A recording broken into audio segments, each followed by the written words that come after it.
بسم الله الرحمن الرحيم. بالفيريا نكن دبك هيستا ومقال يرو كترجميا وسواس كدبك ليه نكن وو هردي wuxuu mooday in daaqadaasi uu ma garatay la dhaqaajinayo waxyaabo cajiib ah arki doontaan ninkii hadda wuxuu isku bedelay oo u muuqdaa in qof kale uu guriga la maamulanayo yani shaydaan ayaa hurdada ugu dhex imaaday saddex bay noqdeen waad aragtaan afar bay noqdeen waad aragtaan daaqadii ayaa soo dhacaysa guriga ayaa soo dhacaya barkintii baa soo duulaysa ya waxaasi waa shaydaan bal fiiri guriga dhanaaba kala cararaya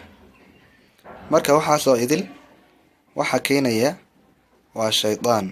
wuxuu shaydaan ku taagan yahay mar waliba sidii uu ku dhibaateyn lahaa qofka muslimka ah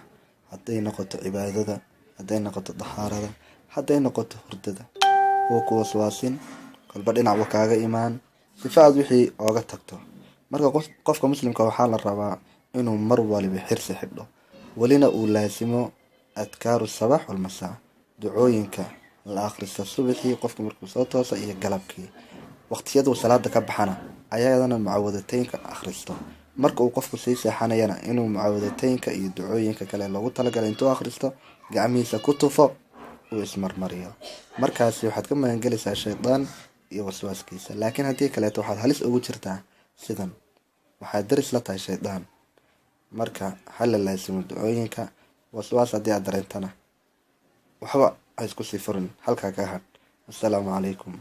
waraxmatullaahi wabarakaatuh وتكبيرات إخواني